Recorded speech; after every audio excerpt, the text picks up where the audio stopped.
नमस्कार, स्वागत है आपका नादी टीवी पर। मैं हूं आपके साथ पारुल। इस वक्त सीधा रुख कर रहे हैं हम गुरुग्राम का, जहां निकायों के अध्यक्षों का राष्ट्रीय स्तर का सम्मेलन आयोजित किया गया है। राष्ट्र और केंद्र शासित प्रदेशों के अध्यक्ष भी शामिल हुए हैं। क्या कह रहे हैं ओम बिरला, आइए सुनते हैं। जब जब भी लोकतंत्र को कुचलने का प्रयास किया, देश की जनता ने इसका जवाब दिया है और इसीलिए हम सबकी जिम्मेदारी हो जाती है कि हम इस लोकतांत्रिक संस्थाओं को और कैसे श्रेष्ठ संस्थाएं बनाएं। जब आपको ये जिम्मेदारी मिली है, हम सबको ये दायित्व मिलता है, तो हम सब मिलकर साझे प्रयास करने की आवश्यकता है। और इसीलिए मेरा मानना है, जिस तरीके से लोकसभा विधानसभा में सदन चलते हैं, विचार विमर्श करते हैं, मुद्दों पर चर्चा होती है, कानून बनाने पर चर्चा होती है, इसी तरीके से हमारे नगरीय क्षेत्र के अंदर भी हमें हमारी सभाओं के अंदर, हमारी बैठकों के अंदर एक सदन चलाने की एक आदर्श पद्धति बनाने का प्रयास करना चाहिए। जब हमारी सभासद हो, तय समय के अंदर हो, महीने के अंदर हो, 2 महीने में हो, और उसके अंदर दिन भर प्रश्नकाल भी हो, शहर की समस्याओं के 4-5 समस्याओं पर, मुद्दों पर चर्चा भी हो, ताकि एक कार्यपालिका में जवाबदेह हो। जवाबदेही और पारदर्शिता लाना है तो लोकतंत्र को सशक्त मजबूत बनाना होगा। और इसीलिए जब हमारी इन सभाओं के अंदर जनप्रतिनिधि मुद्दे उठाएंगे, सवाल उठाएंगे, तो कार्यपालिका के अंदर जवाबदेही भी आएगी, पारदर्शिता भी आएगी और कार्य में ईमानदारी भी आएगी और निगरानी भी व्यापक होगी।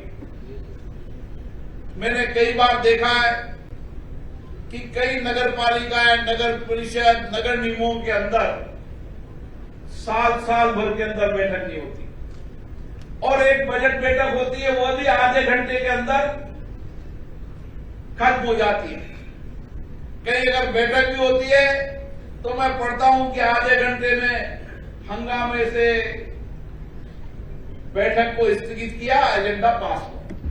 ये लोकतंत्र की अच्छी परंपरा नहीं है। लोकतंत्र में हमें चुनकर भेजा है लोगों की अपेक्षाओं के लिए, चर्चा के लिए, संवाद के लिए, उनकी कठिनाई चुनौतियों के लिए। हम क्यों नहीं प्रयास करें कि महीने में, 2 महीने में कम से कम जब हमारी बैठक हो तो बैठक दिन भर चले, 8 घंटे चले, प्रश्नकाल भी हो, कई मुद्दों पर चर्चा भी हो, शून्यकाल भी हो और उसके अंदर हर काम की जवाबदेही तय हो, उसका एजेंडा बने, कार्रवाई बने और अगली बैठक के अंदर उस कार्रवाई एजेंडे पर चर्चा हो कि कितनी उसका एग्जीक्यूशन हुई। उसी तरह बजट बनते समय हम बजट के अंदर व्यापक चर्चा करें, हम जनता से चर्चा करें, सदन के अंदर जनता के प्रतिनिधियों, स्टेक होल्डरों, विशेषज्ञों, जो लोगों के अभाव कठिनाइयों को समझते उनको बुलाकर कि कौन से बजट बनाते समय हमारी कौन सी समस्याएं गंभीर है, चुनौतीपूर्ण है, उसको समाधान करना चाहिए। उसके लिए भी नीतिगत रूप से भी बजट आवंटन के अंदर जितनी जनता की सहभागीदारी होगी, जितनी सहभागिता होगी, बजट ठीक भी बढ़ेगा और बजट का एग्जीक्यूशन भी ठीक बनेगा। और समय समय पर जिस तरह के संसद और विधानसभाओं में कमेटी होती है, बजट आवंटन जिन मदों के लिए खर्च किया है, उन मदों के बजट आवंटन ठीक से खर्च हुआ नहीं हुआ, जमीन पे उसके कार्य की निगरानी हो, कमेटी जाकर जो कार्य हमने तय किए थे वो गुणवत्तापूर्ण हुए नहीं हुए, उनका एग्जीक्यूशन कैसे हुआ, इन सारी चीजों की एक आदर्श पद्धतियां इन सदनों में बनने की आवश्यकता है।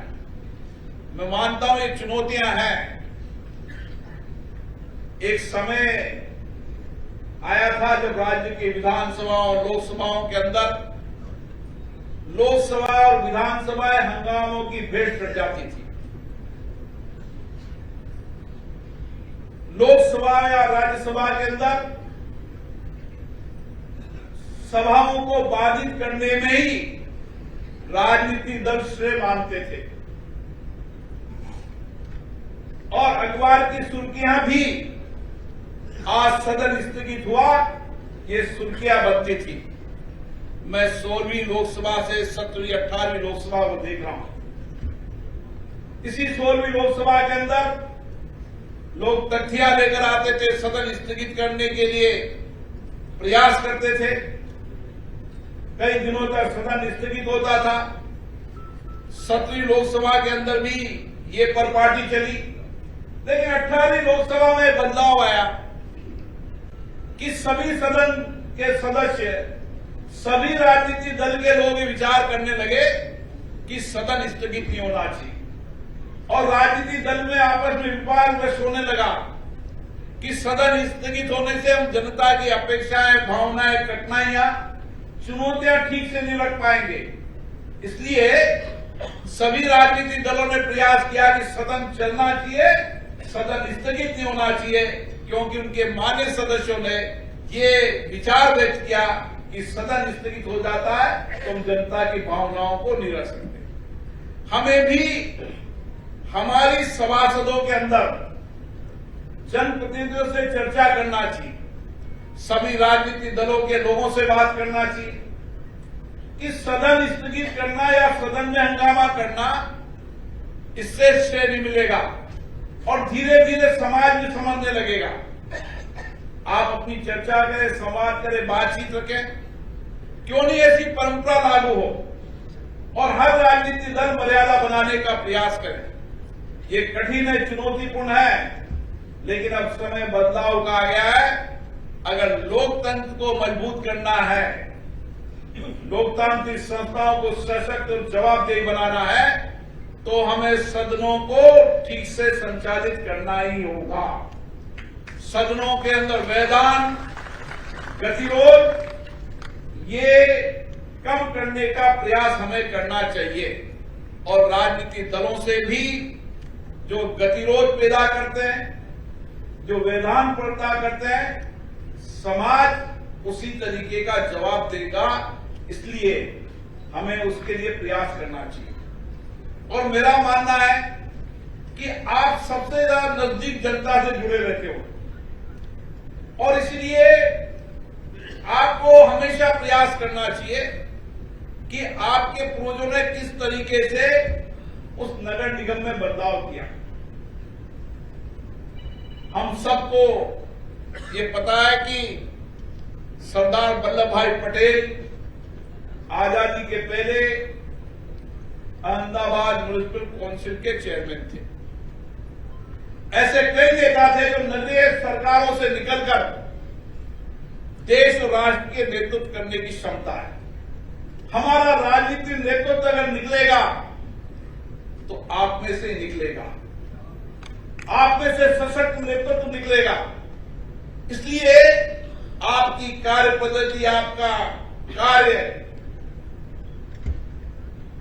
आपका व्यवहार, आपका आचरण, आपकी ईमानदारी, एक कर्तव्य की धरती, यहां से कर्म की धरती के माध्यम से आप जितना श्रेष्ठ काम करेंगे, लोग वर्षों तक आपको याद करेंगे।